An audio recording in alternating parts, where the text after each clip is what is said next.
the stand, which is a huge red flag. The Fifth Amendment, guys, basically protects you from incriminating yourself, right? And you can only invoke it if you are potentially, if you could be prosecuted for a crime. So the fact that she was a state witness, right, for the prosecution, if I'm not mistaken, Yep. and then she went ahead and took the fifth, is a big red flag because she knew if I tell y'all the truth, I am more than likely going to incriminate myself for some other type of crime, okay? Because when you go on the stand, guys, they put you under oath. And when you're under oath, you cannot lie. If you lie, you basically perjured yourself or can get hit with false statements, whatever it may be. This is a state case, so it's just going to be perjury, right? So, and I knew this from before, right? And I had predicted this before when I read the police report that there's no way Tory could have been the shooter. It just didn't make sense. So when she was saying, hey, I don't want to talk, well, there's a couple of issues here. One, if she does tell the full story, she's going to admit to basically getting in a fist fight. Number two, she's going to admit to lying to police, right? Impeding an investigation. And, which is the news that's coming out now, is that allegedly she was the one that shot.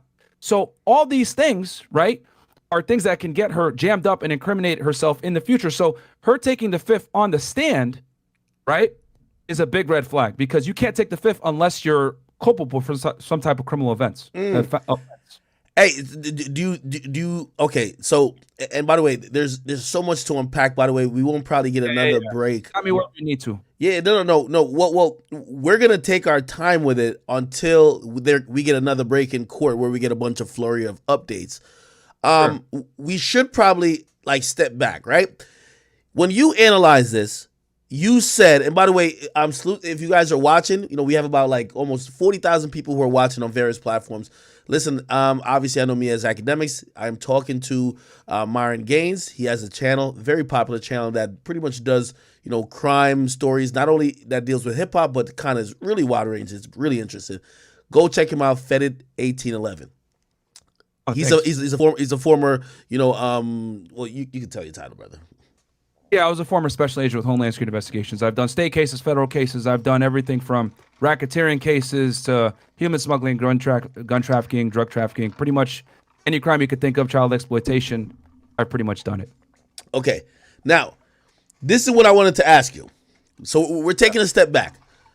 You said from what you analyzed, and you really went in detail, looking at every piece of evidence that was out there. You said it was impossible that Tory was a shooter. Okay. We've been working on a bunch of theories, and a lot of times with me, I'm working on maybe this is a theory, right? So let me give you a theory. I've always said that there's a struggle for the gun. Yeah. How does that sound? Explain everything. I seen you even brought up the Google Maps of the fucking area. I thought that was a beautiful video. I might even put that on the screen when you covered it up. You covered it. Let me see. It's on your channel, I know. Yeah, if you just type in 1811, it'll come right up. It's at the top of the thing, the Tory Lanez thing. And yeah, I mean, I have the police report in front of me right now. The biggest thing that kind of was a red flag was the gun was found in the front seat, guys. And that's where Meg was originally sitting. And it was under a handbag. What do you make it? Well, okay. Now I'm going to play devil's advocate, or I'm going to play, okay, I'm the prosecutor. Well, okay, Meg was sitting there initially, but when Meg got back in the vehicle, was she sitting there? Did she return to the same seat, or did they switch positions? Well, the thing is that I think when the police pulled them over here, let me look at the report right now. When the police pulled them over, and then the other thing too I want to say while I pull this up was originally she told the police, I stepped on glass. And when the doctor, right, looked at her injuries, he confirmed that it was, and I'll read it right now for you guys. He was transported to Cedars-Sinai and was treated by Dr. Lafredo for lacerations to her left foot. Dr. Lafredo confirmed laceration due to stepping on glass. So if she was really shot, you would have been able to see the discrepancy. You would have seen cell casings. You would have seen, oh no, this is not indicative of lacerations from glass. This is you've been shot, right? And this is what she originally told the police because, I guess she maybe didn't want to get Tory in trouble or anything like that. But even the doctor confirmed, this looks like glass laceration. So that was a red flag. And then let me go ahead and look back at the report on that part on who was sitting in the seat. But sorry, what did you say? There was something else you was going to ask? Yeah, no. I guess I'm asking that question because I have a whole theory of what I think happened, right? I think Yo, Meg, and again, we probably deal with things a little bit different because you coming from the side of working in law enforcement, it's more about what's factual based more than what's actually, editorial. Like I'm gonna editorialize a little bit. I think Meg's well, Kelsey doesn't call it a party. She adamantly said today it's not a party, right? She's at some gathering at Kylie's house. Meg, who somehow always want her guy to be in the mix, calls up Tory, come through. Apparently she said she may have texted and FaceTimed him. So she wanted him there bad. Tory gets there. By the time he gets there, Meg's almost damn near drunk. We get a passed out Kelsey who was drinking a little bit too much. Yep. Then later on, apparently there was much more people there. They later leave. They get in the pool, this, that, and third. Tory is acting out. He's trying to do a little bit most. You understand how guys do. You guys are on a dating show. Like, listen, hey, I've already smashed these two other girls. I have an opportunity to probably get this girl who would definitely be a win if, whatever. And he's kind of giving her a little bit too much attention. Meg is kind of watching this yo, this guy's disrespectful. Okay, if you're doing this in front of my face when I invited you to this party, things kind of get a little bit whatever. Remember, Meg is also drunk. Alcohol is a severe influencer in this entire sequence of events. Okay, it destroys your ability to recall events as well. Perfect, exactly, and that's why I was surprised that they're only talking about alcohol consumption when Meg got on the stand. When Tory, not when Meg, Kelsey got on the stand. When Meg was on the stand, they did not talk about the fact that when she left the party, she may have been intoxicated already. Okay, so let's move it along. After that, right? They clearly they're leaving the party. Apparently the stylist and whoever else wanted to leave. They're leaving the party, and Tory's staying behind because think about it. If you think you got a shot with Kylie, you're not trying to leave the party when the rest of the crew is trying to leave. They leave him at first. Meg is salty. Hey, yep. Yo, I invited this guy and now I left him at the house with the chick he's trying to fuck. So she makes up an excuse. Hey, I left my shoes. Can we go back? I got to go back to get my stuff. They go back, which, by the way, she fucked up. I don't know if you heard the reports.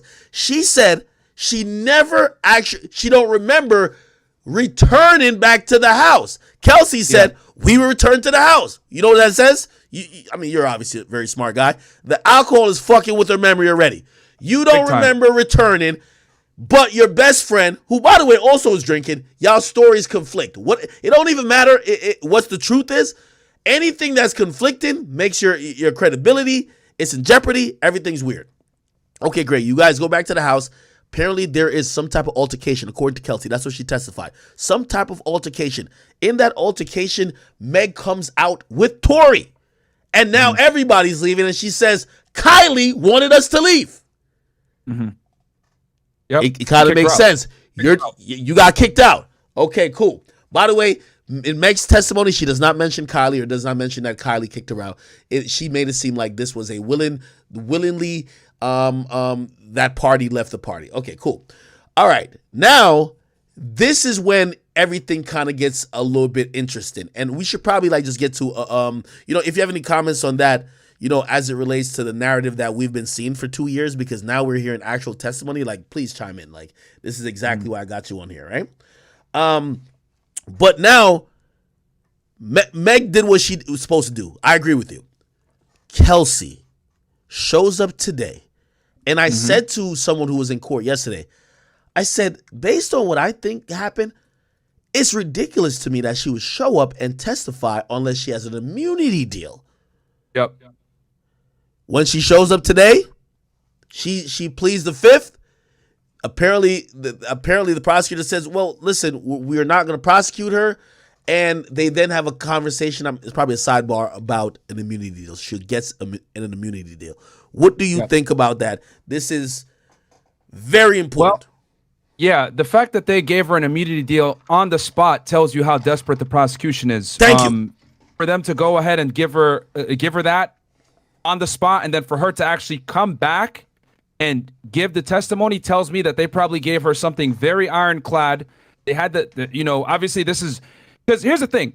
People got to remember that when you're the defense, all you have to do, right, is just distill it a little bit where there's a little bit of reasonable doubt. In the United States, you have to be able to prove someone is guilty beyond a reasonable doubt. The defense's job is to create that reasonable doubt. So if you got one witness coming in there saying, "Well, I don't know," and I'm going to incriminate myself if I really talk, off that alone, now the jury's skeptical. Whoa, did Tory really even shoot her? Did this chick shoot her? What's going on here? Like, she could have not even pulled the trigger, but what she's basically done now, she's done it for Tory already, is she's created reasonable doubt on Meg's case, because the last thing you want to do is convict someone when you're not 100%, Bingo. correct. And for Tory, just to let you guys know how dire the situation is for Tory, keep in mind, guys, that Tory's a foreign national. He's a Canadian citizen. I don't even think he has a green card in the United States. And if he does, it doesn't really matter, because if he's convicted of any of these crimes, he's going to be deported from the United States. He won't be allowed back in. And then on top of that,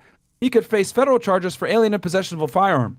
Okay? So there's a lot on the stake here for Tory, where not only can he get convicted and go to jail, but his ability to enter the United States and work in the business in the United States and make money here is gone. And as we know, him being able to tour only in Canada and international will significantly hurt his pocket. So he can't afford to lose this. But hey, let me ask you a question. Yeah. The charge that got thrown in while he was in jury selection.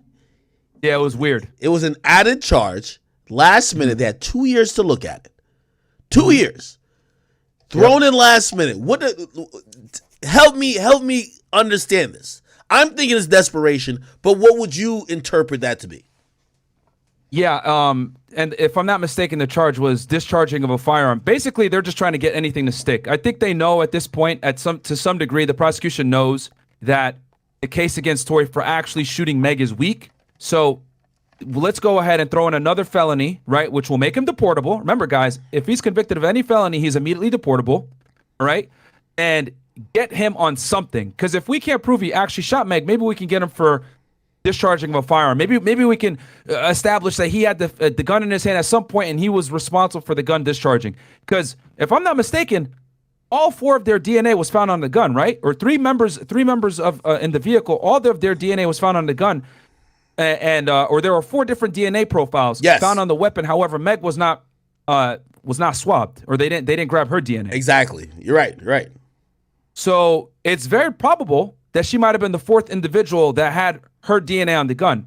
So they're just throwing that in there to say, oh, well, listen, we know there's 4 different DNA profiles on the firearm, but maybe Tory was responsible for discharging one of the bullets, which would immediately make him susceptible to getting hit with this charge, which is discharging a firearm. Basically, it was they're trying to get something to stick here. Okay. All right. Especially, and charge him for that a couple of days before the trial is sloppy and unprofessional, to be honest with y'all. But it's a state case, so I'm not surprised. Okay. Myron, all the time. Myron was working for the big boys, the feds. They can't be looking. I'm not. I kid you not. And you can tell me what you think. I feel like the DA, and by the way, it's the LA County DA. Yep. It's looking embarrassing. It's looking embarrassing. You got to remember that Los Angeles has had a very bad history of prosecuting cases. I mean, OJ will forever be a black eye in the history of Los Angeles, and they've just lost a lot of cases, right? And the problem with the Los Angeles County DA's office is they like to clout chase sometimes, and they took this case on more for let's go after him, etc. If this was like regular people, and everyone was drunk as hell and no one knew what the hell really happened, they probably would have been reluctant to prosecute the case. But given the fact that Megan's a superstar, Tory's a superstar, Kelsey's in the middle, high profile, the news is all over it, it puts a lot of pressure on them to prosecute the case. Hey, listen, we're kind of all over the place, and I apologize for everybody who's watching this, because I know there's so many pertinent things that we want to get to, but I'm glad we have Myron on here, because he's able to comment on a bunch of them. And as soon as we have more updates, we will let you guys know. And there's more questions I have about this Meg case. But I see you guys keep talking about it in the chat. You guys keep talking about this whole